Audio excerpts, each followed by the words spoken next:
Welcome to the Determined Man podcast, where we help men become better versions of themselves and discover their life's purpose. Join us as we unlock the power of discipline and what it means to be determined. Remember, stay consistent, build the discipline, feed the motivation. Hey everyone, Zach here. Guys, welcome to episode 11 of the Determined Man podcast. Guys, I have been behind. I owe y'all a big apology. It's been a lot more difficult than I thought to stay consistent. And I preach, stay consistent to build that discipline, to feed that motivation. It's been very difficult with me updating these episodes. But I told myself in the beginning I wasn't going to put too much stress on myself with it. Got things that I got to do in my normal life and prioritize and things like that. But I'm here. I'm going to do an episode today, and I hope you guys get something out of it. We're kind of just rolling with it. We're going to be reviewing / also discussing some things, and we're going to relate this to alcohol and how I am doing personally on my journey of not drinking.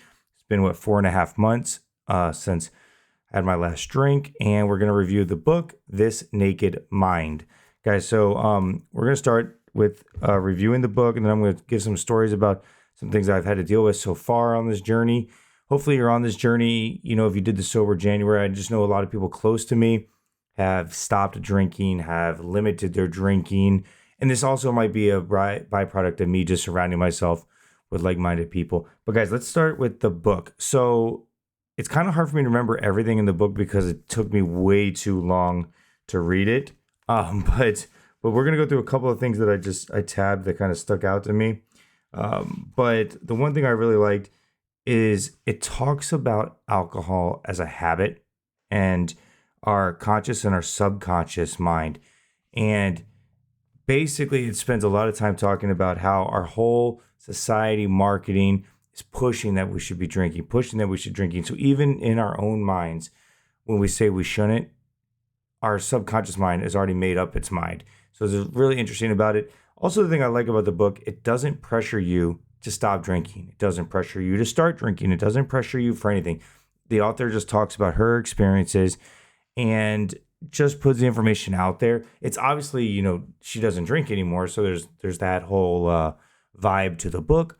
But, she also says, don't change what you're doing right now. Read the book, comprehend the book, critically think about the book, think about things in your life, and then make a decision. So I think that's important. It's not just asking you to do a quick little fad thing right now because it won't be sustainable. So I really liked that, she addressed the subconscious mind. I feel like that was one of the big takeaways I got from it. And then also there's a really big portion of the book talks about how alcohol is addicting. And I didn't really think about that. A lot of times you think about cigarettes are addicting, drugs obviously addicting, but a lot of alcohol, I feel like we don't really talk about it being addictive. And so it really dives down deep into that. And it kind of makes sense. And one of the points that she said, and I think it's true. I haven't really, thought about it too much more than that. But basically, whenever someone starts drinking, they will always end up drinking more later in their life. And so they say, okay, think about when you first started. Obviously, there's she even talks about the disclaimer of the college, binge years and stuff like that. But it might start, okay, I'm just going to go have a couple of drinks on the weekend with some friends. And then I need to have just one drink, one beer when I get home from work because it's a stressful day. And then that one beer turns into, I'm going to have a couple beers. And then I'm drinking a 6-pack every night.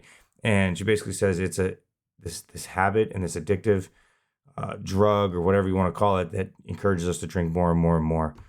So it talks about all the negative side effects with all those things. But honestly, guys, the biggest part I got out of the book was the marketing and the society pressure that they put on it, on drinking, and how we basically lie to ourselves with alcohol. And this is something I just wanted to kind of briefly talk about, just kind of, off the cuff and just, my thoughts about it. And it was interesting because I'd already kind of made up the mind to stop drinking before I read this book. And so a lot of these things, I was like, okay, I can understand that. I can, yeah. I didn't even think, I feel like I came to these conclusions before reading the book. But if someone is struggling with that, and I think they read the book, I think it could bring some things to light. But basically it says, if you can't have fun, okay, let me back up. So I think most people, especially nowadays with technology and information, all that sort of stuff, most people know that alcohol is not good for you. She talks about a couple of those studies where they say one glass of red wine is good for you a day. She kind of debunks them a little bit, talks about how they were funded. There's like one study overly cited and talks about uh, how it was funded by an alcohol company or something like that. So obviously, you just got to be careful about where those studies are. But overall, I think most people know that alcohol is not good for you. Now, I have recently studied this way more when it comes to like my fitness and your health and how much it can really impact your rest, your sleep, your muscle growth, all that stuff. So we'll get all into that in another fitness foundation episode. This one we're really just reviewing the alcohol, and so we know it's bad, but why do we do it anyways? And that's where it gets into this society is putting all this pressure on us, marketing, advertisement. If as an adult, all we do socially is drink. Let's go grab a drink. Let's go to the bar and watch a game. Like everything we do revolves around alcohol. And so I think it's really hard for someone who doesn't want to do it. It's almost like you have to justify why you're not drinking. I told a couple people since I'm not drinking, and it's like, why? Why? And a lot of times if you say, oh, I just want to do it on my fitness, okay, they can kind of understand that. But do they always ask, oh, do you have a problem? Did you drink too much before? Well, no. So another point too that the book talks about, I know I'm kind of all over the place, but I wanted to just kind of talk to you about this book. She said she didn't think she had a problem. And I started thinking about that and comparing her lifestyle with mine. And I don't think I had a drinking problem at all. But then she starts breaking down what classifies a problem, right? And that was one thing that an addict, or an alcoholic, how do you define that? We don't really have a clear definition. If you drink a beer once a night, are you an alcoholic? Or what if you're a functioning alcoholic? Stuff like that. So as she breaks down, did I have a drinking problem? No, I don't think so. I was just a social, casual drinker. But were there times where I overindulged? Absolutely. Were there times where I couldn't remember what I did the night before? Absolutely. Times I threw up? Yes. Times I made mistakes, driving, things like that? Yes. So then you start to look at those and you start to stack all those bad decisions, and maybe I did have a problem. Obviously there's levels. Maybe it wasn't so bad, whereas, impacting my career, my marriage, or relationships yet, right? And that's where they talk about it only gets worse. And if you can't solve your problems without the alcohol, then, maybe that's a problem. And that's something big. I think a lot of times we hide behind the alcohol. We use the alcohol as an excuse. And I think, we can, if we unpack this can be some simple things, and then there's some big things. And I like the simple thing of thinking of, when you go to a wedding, everyone's got to get that liquid courage to go up there and dance. You got to take a drink before maybe having a speech beforehand, things like that. And the question is why? Why do you need that? Is it because you're afraid of what people are going to think about you? Is it that you lack the confidence in yourself to be yourself and who you truly are? I think these are interesting things. And I think those are for small problems, but then maybe we have the same issue with big problems. Maybe you're not performing at work. Well, I'm going to have a drink. And then you're going to blame it on the drink, but then you're going to blame it on work. Maybe you're having issues with your relationship at home and you're going to blame it on the alcohol. You're going to drink to cover it up. It even there's a chapter in there that talks about, sex and bar and getting girls or whatever. I mean, obviously, by drinking and stuff like that. And is that true or is that not? So it talks about all those things. And I think it really just lies to us. It really, if you think about it logically and critically, there's nothing good about alcohol. Our culture has just said it is. And it's the only drug that you have to justify to people why you're not taking. You would never say, oh, guys, I'm cutting back on the heroin today. And people are like, oh, why? What? Really? You want to go get some? We all know it's bad. But for some reason, we do it anyways. And it talks a lot about the first time you tasted alcohol, you didn't like it. Most of the time, right? And, it's an acquired taste. Well, it's an acquired taste because it's bad. You don't like it. You're lying to yourself and telling yourself you want to drink it. And they put a whole bunch of sweeteners and sugar and all this other stuff to cover up how bad of a taste it is. So as I started thinking about that, when I read the book, it really stuck to me about, am I confident in myself? And am I resolved to do what I say I'm going to do? That's what we talk about being determined. So I said, I'm not going to drink. And, it's interesting because I gave up fast food last year. I haven't had fast food in over a year, almost a year and a half. Haven't had soda since January of 2023. I don't even have the desire to drink soda anymore, the desire to have fast food. And honestly, people have asked me, "Oh, you only gonna not drink for the year and then start drinking again?" And I've told people, "Well, I'm gonna make that decision up when I get there." But the more I get closer to that, and after reading this book, the more I think, why should I start it back up again? After a year, am I really gonna want to? I've had multiple parties and events, and I love not being hungover the next day. It is the best. I've even like, and it's crazy because I have this goal. Like, so the thing is, I think the not drinking is helpful right now, and it's easy in the sense for me because I have a long term goal with fitness right now, and those two things are parallel and aligned. Like one directly impacts the other. So if I drink and have a crazy good time, that's going to affect my fitness goal, and I am super focused on that fitness goal. Right, that's what I really want to do. And this could be in anything. This could be in your career. This could be in your relationship. If you're really focused on something, you really want to do it, then, and you realize that alcohol is in the way, I think we have to ask ourselves, do we need to keep drinking or not? And so I think for me, I look at it, I don't know if I'm going to want to start again because what's the benefit? Why would I?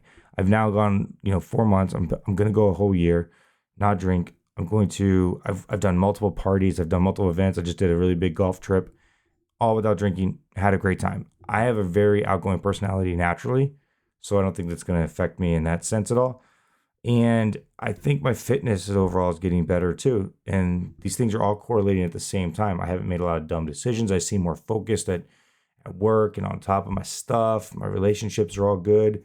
So I think if you find a goal and you're confident in yourself, you realize that alcohol doesn't do anything, just get in the way. And I think because I'm focused on fitness and I'm getting in great shape and I'm going towards that goal, I'm becoming more confident because that has its whole confidence as well. As you get in shape, you get fit, right? There's confidence there, look good, feel good kind of thing. And I'm more confident in my resolve to not drink. And so definitely recommend the book. Go out there and get it, grab it, read it, tell me what you think. If you were on the, dry January and now you're off the wagon again, there's nothing saying you can't get back on. There's nothing wrong with messing it up. And let's be honest, I don't judge those who drink. Okay, like that's the thing interesting about the book too. I think it talks about that, but how you interact with those that do drink. I'm not going to cut these people off. Like it's a huge societal norm, and I am the one that's not normal right now. So I can't expect everyone to cave to my whims and all this other stuff. So I understand where I roll in it. And I honestly, I've been drinking a lot of non-alcoholic beers. And a lot of people, okay, I mean, we're going to go deep in this one, right? The question then becomes, why am I drinking the non-alcoholic beers? Okay. Part of me is like, okay, well, society-wise, I want to just kind of, quote unquote, fit in. I'm going to go to the bar. I'm going to have a non-alcoholic. And then people ask, well, why are you drinking the non-alcoholic? Just have a water. Are you ashamed? Are you embarrassed? Are you not confident? And I'm like, dang. They throwing that right back at me. So that's valid, right? But I will tell you, this is the Scout's Honor's truth, okay? That drinking water and only water, and sometimes some of these like sparkling waters, it gets old. When you have no soda, you don't be drinking no tea, you don't be drinking all this other stuff. Like it's nice sometimes to have a different flavor beverage. And so I actually never liked the taste of alcohol before. Like I was saying, doesn't taste good. I actually have been trying a couple different non-alcoholic beers for the different tastes and seeing which one I like.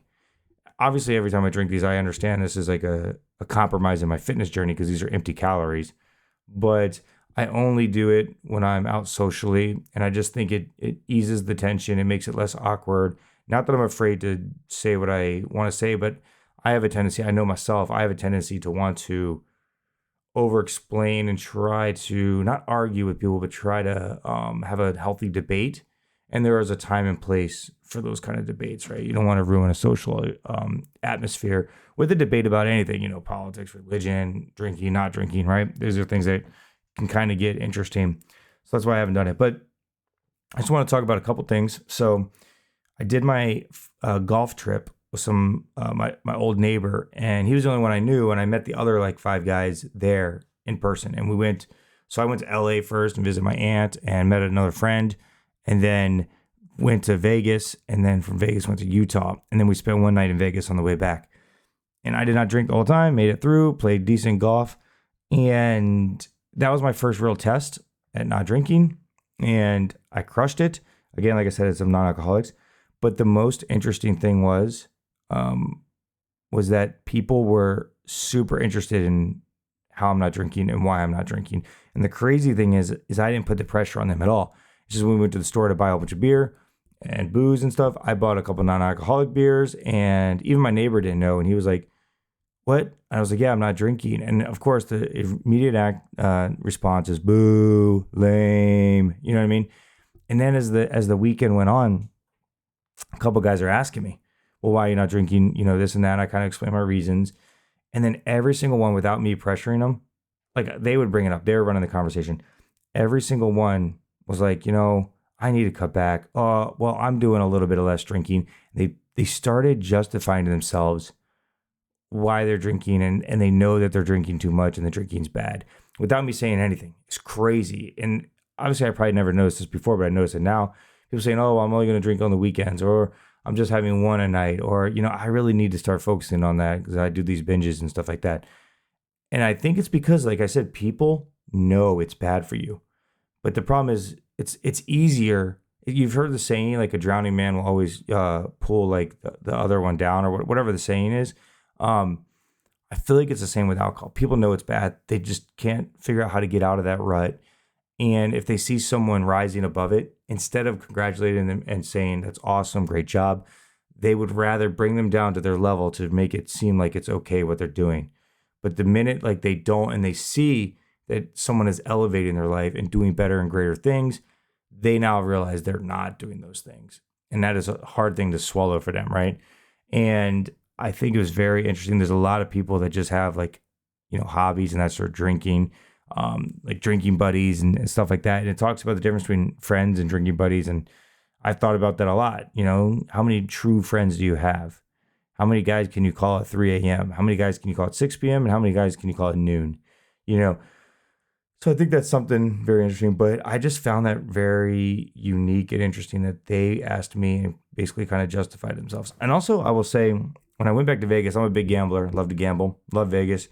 Vegas was lame. And I don't know if it's because I'm not drinking, because I'm used to, like, I used to go to the casino, I'd have those drinks rolling before the next one finished. The server come around, I'd be like, "Can I get a drink, rum and coke?" And she'd bring it over, I drink it, and then I'd order another one, and she'd come back with that one, and I would already be ordering another one. So it was like endless cycle. Might as well get my money's worth at the casino, right? And I had a great time at the table, yelling, screaming, yeah, big energy. And when you're not drinking, you don't get all stupid like that. You still have a great time, but it just wasn't the same, and it did not dull my senses, which is what alcohol does. Alcohol dulls your senses. It basically takes away your fight or flight mechanism, it takes away your reasoning skills. So you think you're brave, you think you're going out on that dance floor and dancing, you think you can gamble and it's okay. But when you're not, you're like, "Man, this is a bad decision," or "Hey, this is a good decision." And then when you do finally get on the dance floor and you're sober, deep down that you had the confidence to overcome that. You became determined to do that. You didn't need the aid of something else to hide, how you felt. So thought that was good. Thought that was interesting. I think it was very cool, I guess, to say, reflective, that, it seemed like people drank less and asked a lot of questions on why I didn't drink, and really enjoyed it. So, that was an example recently that came up. And I think, that I noticed from this book, from my personal experience. I also went out with a couple of the guys at work the other day, and it was the first time I was in a bar at like 11 p.m. and it was karaoke. I love karaoke. I still got up there. I crushed it. I can't remember what I sang. I have a video of it, but crushed some karaoke. I was stone cold sober. But you know what I realized? I still had fun, but I look around and everyone be acting a fool. And I'm like, man, karaoke is not as entertaining, or maybe it is entertaining in a different way, when you're not drinking. And I just realized that's not as fulfilling. So I think when you are focused on a goal, like I'm saying, and my goal is fitness, I like getting up on Saturday and working out now. I like being productive on Sundays. I got up early today. Today's a Sunday. I'm recording this. Got up. I actually went to work on a Sunday, did some work, mowed the grass, did a lot of productive things. I had a poker night on Friday. I host a poker night once a month. And again, I used to get trashed, lose a lot of money. Been sober the last 3-4 of them that I've done. And I'm up early the next day, cleaning the house, doing stuff, like went to the gym. I'm not hungover. I feel great. It's like, now obviously I kind of feel hungover sometimes in the sense of lack of sleep, which again, we'll talk about in another episode, how important sleep is. But my recoverability rate is like ridiculous without drinking. And I think I'm just now starting to scratch the surface. It's been 4 months. Last year I did, 3.5 months, and then I drank. So this one's, I'm already one more month further, and it's just getting easier. I'm just getting stronger, just getting better. It's all good things. I encourage you to look into it, read the book, make your own decision. Again, I'm not knocking you if you do drink, but just think about it. Just think critically. It's like no different than if you tell yourself, I need to get in shape, and you're lying to yourself if you're not in shape, right? And that's okay. That's why I think we have a community. That's why one of the reasons I wanted to start the podcast, The Determined Man, to help others, find their purpose in life, become the next better version of themselves. And sometimes you got to keep it 100 with them, and I wanted to talk about that. If people ask me, I will tell you what I think about it. But again, I have friends who are better themselves, getting in great shape, and they still drink some from time to time, and that's okay. So everything in moderation, right? Everything's a balance in life, and that's everything: fitness, goals, whatever. You can't neglect, your family and your loved ones just to focus on your fitness or whatever your goals are, right? So everything in moderation. We understand that, but yeah, guys, I think definitely hit me up in comments. Follow me on Facebook, all the social media, Instagram, and good luck on your journey. If you're going to get back on it, good luck if you're still on that journey. And if you have a couple slip ups, I know my dad, he said he was going to go a whole year with me. He had 2 beers. He broke down, but he's back on track now. So shout out to my father. And yeah, guys, just remember, even though I have not been consistent with posting, I apologize for that. Be consistent in things that really matter. And I'm not saying this podcast doesn't matter, but for me, me not drinking, my fitness, I have to prioritize that. And so I've been consistent with that. So I ask you guys to be consistent on that, and I hope this helps you guys. Check out the book, This Naked Mind. And stay consistent, build the discipline, feed the motivation, and I'll talk to you guys later. Deuces.